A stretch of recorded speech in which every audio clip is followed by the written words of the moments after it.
राम राम दोस्तों, जय बाबा नीम करोली महाराज जी की। आशा है कि आपके ऊपर भी बाबा नीम करोली जी की अपार कृपा होगी। मेरे महादेव जी, मेरे राम जी, मेरे सीता मैया और मेरी पार्वती माँ आपके ऊपर सदैव दया दृष्टि बनाए रखे। आपके घर परिवार में भी सभी कुशल मंगल हो, यही मेरी प्रार्थना है अपने देवी देवताओं से, मेरे प्रभु से। तो दोस्तों, आज मैं आपको सुनाऊंगा पुरुषार्थ और भगवत तत्व। ये पाठ है और इसे पूरी श्रद्धा के साथ सुने दोस्तों, बहुत ही अच्छा लेख है। शुरू करते हैं। पुरुषार्थ और भगवत तत्व। पुरुषार्थ का साधारण अर्थ किसी सदुद्देश्य की सफलता के लिए किया गया प्रयत्न अर्थात क्रिया है। कोई भी प्रयत्न या क्रिया कर्ता के बिना संभव नहीं हो सकती और कोई भी कर्ता किसी कारण के बिना कोई क्रिया नहीं कर सकता। इसलिए पुरुषार्थ करने में कर्ता, क्रिया और कारण, इन तीनों का होना आवश्यक है। हम सभी का प्रतिदिन अनुभव है कि कुछ प्रयत्न सफल हो जाते हैं तो कुछ प्रयत्न सफल नहीं होते हैं। कर्ता द्वारा बार बार प्रयत्न करने पर भी सफलता हाथ नहीं लगती। इसका तात्पर्य हुआ कि किसी कार्य की सफलता में पुरुषार्थ का महत्व तो अवश्य है, किंतु कार्य की सफलता किसी अन्य विधान के अंतर्गत होती है। इसकी आसक्ति व्यक्ति कर्म फल के सिद्धांत का परिणाम या भगवत कृपा का परिणाम मानते हैं। अगर पुरुषार्थ पर ही कर्म की सफलता निर्भर रहती हो तो फिर कोई भी प्रयत्न असफल होता ही नहीं, किंतु ऐसा दिखता नहीं है। पुरुषार्थ को उद्देश्य की दृष्टि से दो भागों में विभक्त किया जा सकता है, लौकिक पुरुषार्थ और पारलौकिक पुरुषार्थ। प्रकृति के सारे कार्य तीन गुणों में विभक्त किए जा सकते हैं, सतगुण, रजोगुण और तमोगुण। लौकिक पुरुषार्थ की सफलता पर कर्ता अपने गुणों का काफी प्रभाव पड़ता है कर्ता के ऊपर। कर्ता को क्रिया की सफलता मिलने पर सुख का अनुभव होता है, जो कर्ता में राग को उत्पन्न करता है, और असफलता मिलने पर कर्ता को दुख होता है, और जो कर्ता में द्वेष को उत्पन्न करता है।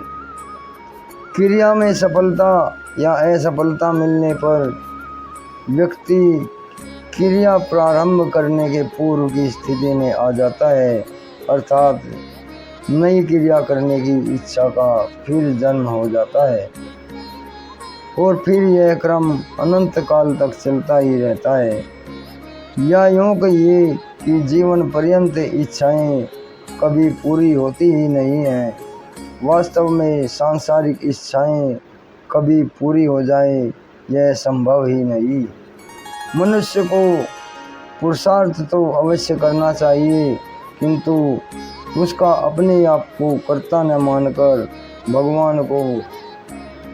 भगवान मुझसे ऐसा करा रहे हैं या भगवान स्वयं ऐसा कर रहे हैं, मैं तो केवल एक खिलौना मात्र हूँ, ऐसा मानने से व्यक्ति कर्म बंधन के दोषों से बच जाएगा।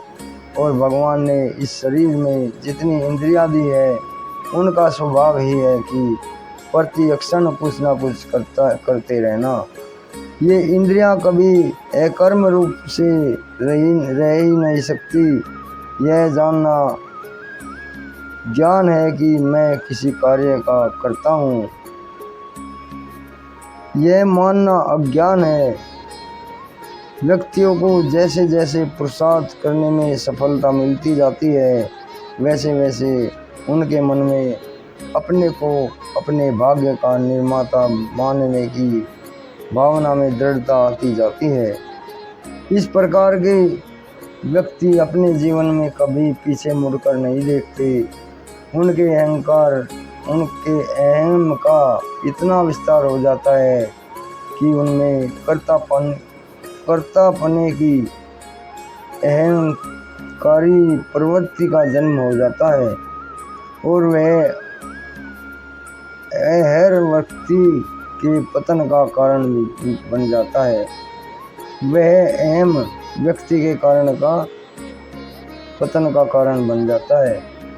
आजकल विश्व में जितनी विनाशकारी गतिविधियां चल रही हैं वे सभी तथाकथित पुरुषार्थ व्यक्तियों के तथाकथित सफलता के बल पर चल रही हैं, क्योंकि उनसे संबंधित व्यक्तियों को उसकी अपनी सफलता से भगवत सत्ता से विमुख कर दिया है और उसके अहम की सत्ता को दृढ़ प्रदान कर दिया है। आर्थिक प्रतिस्पर्धा के परिणाम फलस्वरूप व्यक्ति का जीवन अशांत हो गया है। जब तक ऐसे व्यक्ति का जीवन रहता है तब तक वह विध्वंस गतिविधियां करता ही रहता है और फिर अपने पतन की ओर चला जाता है। इसलिए किसी कार्य को करने के लिए पूर्व उनके परिणाम पर अवश्य ध्यान रखना चाहिए और उसकी कार्यवाही उस कार्य को भगवान के अर्पण करके करना चाहिए, जिससे व्यक्ति सफलता के अभिमान से बच सके, साथ ही उसके द्वारा गलत कार्य भी ना हो सके। अन्यथा व्यक्ति में विकार उत्पन्न हो जाएगा और उसका पतन की ओर जाना निश्चित हो जाएगा। पुरुषार्थ को ही कर्म की सफलता का साधन मानने से कर्म फल के सिद्धांत की सत्यता पर प्रश्न चिन्ह लग जाएगा। पारलौकिक कार्यों की सिद्धि में कर्ता की अपनी दृढ़ इच्छा शक्ति, भगवान के प्रति उनका श्रद्धा विश्वास भगवत कृपा हेतु बनती है।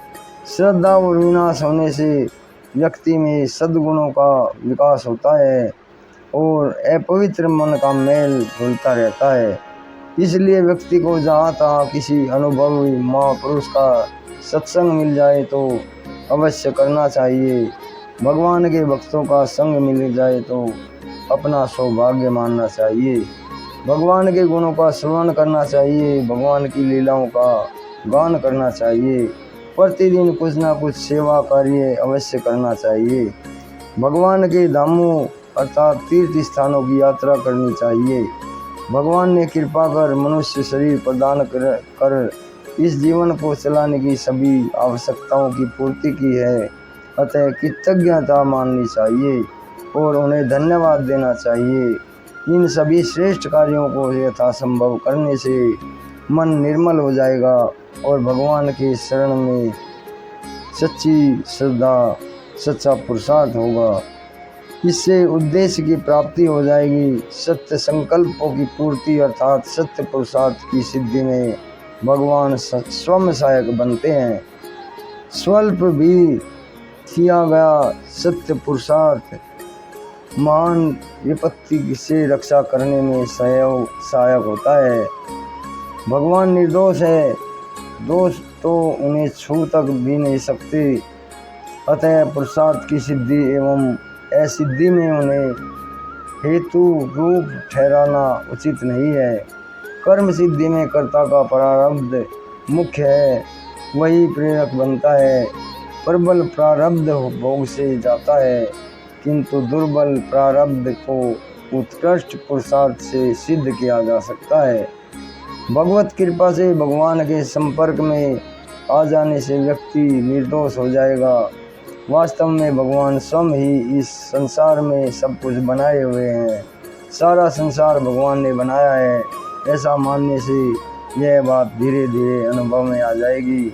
और दोष आगंतुक है और यह नियम है, और यह जो चीज़ आती है वो फिर जाती है, वह स्थायी नहीं होती। ये दोष भी हमारी मान्यता पर आधारित हैं। इनकी सत्ता नहीं है, किंतु अपने स्वार्थ के अनुरूप कार्य करने से दोष हम में पैदा हो जाते हैं। अगर हम प्राप्त इस परिस्थिति का सदुपयोग सर्वजन हिताय के लिए करें तो निर्दोषता स्वतः सिद्ध हो जाएगी। भगवत तत्व किसी क्रिया के अधीन नहीं है, वह साधक के मन का विषय है। भगवत तत्व की विस्मृति के कारण अज्ञान पैदा हो गया है, इसलिए भगवत कृपा से स्मृति आने पर ज्ञान हो जाएगा। जिन व्यक्तियों की प्रकृति में ज्ञान की प्रधानता नहीं है, उन्हें भगवान की भक्ति करनी चाहिए। भगवान कृपा कर ज्ञान करवा देंगे। मानव शरीर मिलने का प्रयोजन एक ऐसी ज्ञान की प्राप्ति या आनंद की प्राप्ति करना है जो हमेशा हमारे साथ रहे और प्रत्येक क्षण बढ़ता रहे। एक बार मिल जाने के बाद चले जाने का भय ना हो। भगवान और आनंद पर्यायवाची शब्द हैं, इसीलिए भगवान आनंद स्वरूप है और वे प्रेम का आनंद का भोग कराते रहते हैं। अगर व्यक्ति भगवान को प्रेम कैसे मिले, इसके लिए प्रयत्न करे, पुरुषार्थ करता है और उनसे किसी प्रकार की प्राप्ति की आशा नहीं करता, यहाँ तक कि भगवान मिले या दर्शन दे, यह भी अभिलाषा नहीं करनी चाहिए, तो भगवान ही व्यक्ति को भक्त बना देती है। प्रेमानंद की प्राप्ति की सफलता ही इसमें भगवान को प्रेम या सुख कैसे मिले, इस देने मात्र की इच्छा से तदनुरूप प्रयत्न करने से मनुष्य भक्ति की चरम सीमा पर पहुंच सकता है और भगवान को अपने प्रेम में वश में कर सकता है।